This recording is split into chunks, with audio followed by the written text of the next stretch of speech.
So ladies and gentlemen, as we all know, we are living in this, how would you describe it? A great time right now where certain controversial topics, discussions end up getting suppressed or censored on social media for a lot of reasons. We've seen it countless times before, and let's be honest, we're going to see it many times again in the future, whether it be on Twitter under its previous owner, YouTube, Instagram, Facebook. We've all experienced situations on social media. It doesn't matter if you're a content creator or not, where a post might get taken down, you might get banned, you might even get demonetized, or like with this video today, it just simply doesn't reach as many people as it should. So to counter that as much as we can, if you could, make sure to leave a like rating, as it really helps out the video. If you're new, hit that subscribe button, turn on bell notifications so you never miss a video, comment on this video and share this video around. You know the drill. Now, one of the biggest times people face censorship on social media was during the whole pandemic era, which leads us to today's video, because Mark Zuckerberg, the CEO of Meta, which includes platforms such as Facebook and Instagram, has just admitted what we all knew. Don't think many of us are surprised by this. I'm certainly not. But in a letter to the House of Representatives Judiciary Committee, Mark Zuckerberg says Biden administration officials pressured Meta to censor content during the pandemic. So if you or anybody you know, maybe a content creator you watch, face unfair consequences for the posts they were making during this time,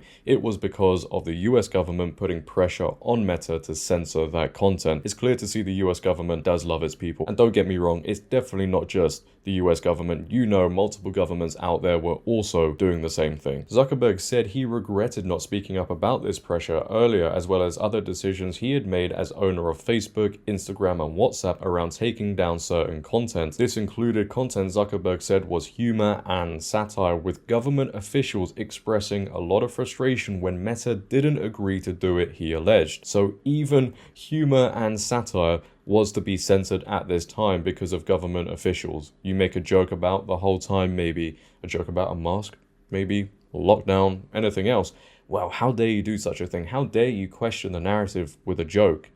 Not allowed to do that one anymore, and that upset government officials, so they wanted posts taken down. Oh, no, you cannot joke about that. Yeah, that's not funny. Ultimately, it was our decision whether or not to take content down, and we own our decisions, including COVID-19 related changes we made to our enforcement in the wake of this pressure, Mr. Zuckerberg said. He continued, I believe the government pressure was wrong, and I regret that we were not more outspoken about it. I also think that we made choices that, with the benefit of hindsight and new information, we wouldn't make today. I mean, it's alright for Mark Zuckerberg now to come out and say, oh, I regret not being more outspoken about it, we are sorry for this, whatever, but the damage has already been done from censoring content. You can't take it back now. You agreed to it. You folded underneath that pressure. The only way you can prove to people that maybe you have changed and things might change on these platforms such as Facebook and Instagram is when the next situation comes around, you don't act the same. You don't have to face pressure from US governments or anybody else to censor content. However, he goes on to say this, like I said to our teams at the time, I feel strongly that we should not compromise our content standards due to pressure from any administration in either direction, and we're ready to push back if something like this happens again, he wrote. Well, I guess time will only tell, won't it, ladies and gentlemen, but do I personally trust Mark Zuckerberg after he's come out and said that? Of course I do not. Now, it wasn't only posts surrounding the pandemic that Meta was censoring and everything that it entailed, but they were also heavily censoring posts all about the Hunter Biden laptop. Yes, those words that still rile up the YouTube algorithm, but do you remember way back we were told, oh no, it's not real, people are making it up, it doesn't exist. It's the same strategy used every single time. You mean the laptop is now another Russia hoax? And that's exactly what. Is this that's where you're exactly going? what. This is where he's going. The laptop is Russia. Boring. But it turns out, oh boy, it was real, and they were also censoring posts surrounding the Biden family. Zuckerberg separately added that suppressing the post-exclusive report on Hunter Biden's infamous laptop ahead of the 2020 election was a mistake. He explained to the House Judiciary Committee, which has been probing Facebook's content moderation standards, that prior to the decision to limit sharing of the bombshell October 2020 story, the FBI had warned Meta about a potential Russian disinformation operation related to the Biden family and the Ukrainian energy giant Burisma, where Hunter Biden sat on the board of directors. Very interesting. Anyway, that fall when we saw a New York Post story reporting on corruption allegations involving then Democratic presidential nominee Joe Biden's family, we sent that story to the fact checkers for review and temporarily demoted it while waiting for a reply, Zuckerberg wrote. It's since been made clear that the reporting was not Russian disinformation. Wow, would you look at that? And in retrospect, we shouldn't have demoted the story, he acknowledged. Zuckerberg assured Jordan that Meta has put policies in place to ensure that similar censorship of stories doesn't happen again. For instance, we no longer temporarily demote things in the US while waiting for fact checkers, the billionaire tech entrepreneur claims. Well, who are these fact checkers? Who are the people you're asking, hey look, is this story true? Because we know today, still on Facebook and Instagram, and I know personally from different people, their content gets shadow banned, taken down, because still, a lot of these fact checkers are, let's say, well, dodgy. And let's be honest here, you admitting to censoring posts during this time had a huge effect on the election. But Zuckerberg's letter is a far stronger admission that mistakes were made in the way his company handled the post-laptop expose than the tech titan's 2022 concession on Joe Rogan's podcast. I mean, basically the background here is the FBI, I think, basically came to us, some folks on our team, and was like, hey, just so you know, like, you should be on high alert. We thought that there was a lot of Russian propaganda in the 2016 election. We have it on notice that basically there's about to be some kind of dump of that's similar to that. So just be vigilant. So our protocol is different from Twitter's. What Twitter did is they said you can't share this at all. We didn't do that. What we do is we have, if something is reported to us as potentially misinformation, important misinformation, we also have this third-party fact-checking program because we don't want to be deciding what's true and false. And for I think it was 5 or 7 days when it was basically being determined whether it was false, the distribution on Facebook was decreased, but people were still allowed to share it. So you could still share it, you could still consume it.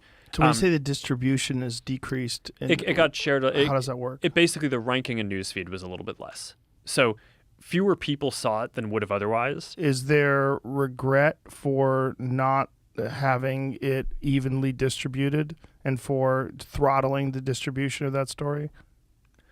What do you mean evenly distributed? I mean evenly in that it's not suppressed. It's not. Yeah. I mean, it sucks. Yeah. Yeah. I mean, because it turned out after the fact, the fact checkers looked into it. No one was able to say it was false, right? So basically, it had this period where it was getting less distribution. So yeah, I mean, but I think I think it sucks though. I think in the same way that probably having to go through like a criminal trial but being proven innocent in the end sucks. Like, it still sucks to have like that you had to go through a criminal trial, but at the end you're free. So it's I don't know if the answer would have been don't do anything or don't have any process. I think the process was pretty reasonable. We still let people share it.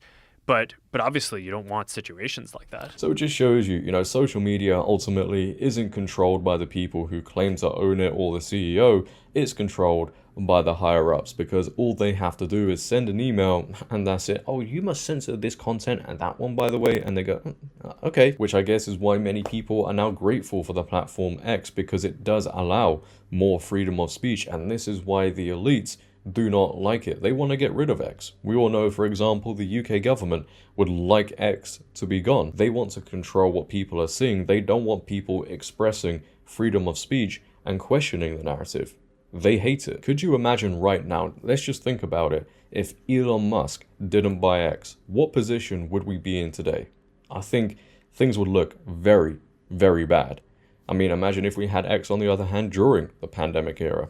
Yeah, things also might have looked very different. But why has Mark Zuckerberg suddenly gone down this road? Why is he now admitting to all of this stuff? Well, we have Patrick Bet-David, who goes on to say the following, and let me know if you agree with him when he says this. He posts on X, breaking, Mark Zuckerberg just admitted to working with Biden/Harris administration to censor Americans. He's either admitted to this because he's being honorable, he's done with the Democratic Party, or he's getting ahead of a whistleblower. Either way, this is a very hard letter to write. Yeah, I don't think he actually probably wrote it. Somebody probably wrote it for him and they went over it. Now, one of those points could be correct. Some people are saying he's scared now and other people are scared of what's going to happen when Trump perhaps gets back into the White House and the consequences they could face for the part they had played during 2020, etc., etc. But whilst Mark Zuckerberg has come out and admitted this, he's also come out and said he's now not endorsing any political party.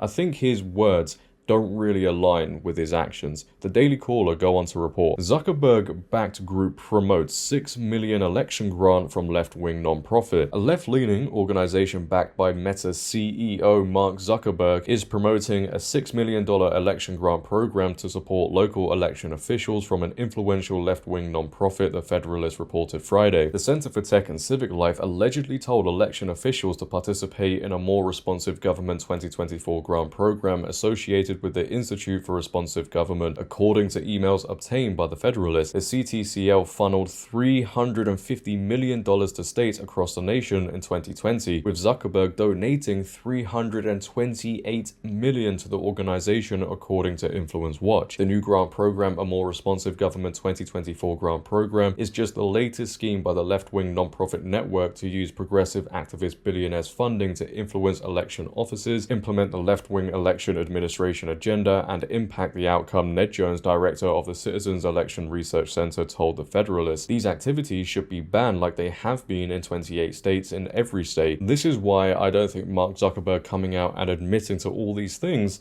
is something to celebrate. We all knew it was going on anyway. It's not like all of us are now shocked. Oh my gosh, they actually did it.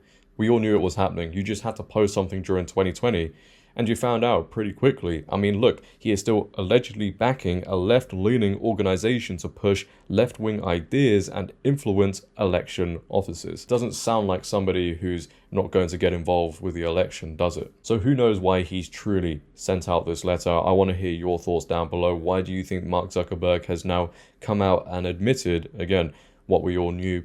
I'd like to know. If you have enjoyed, make sure to leave a like rating. If you're new, hit that subscribe button, turn on bell notifications so you never miss a video. Comment on this video, share this video, follow my socials down below in the description. But until next time, it has been your boy JD. Have a great day, stay safe, and I'm out. Peace.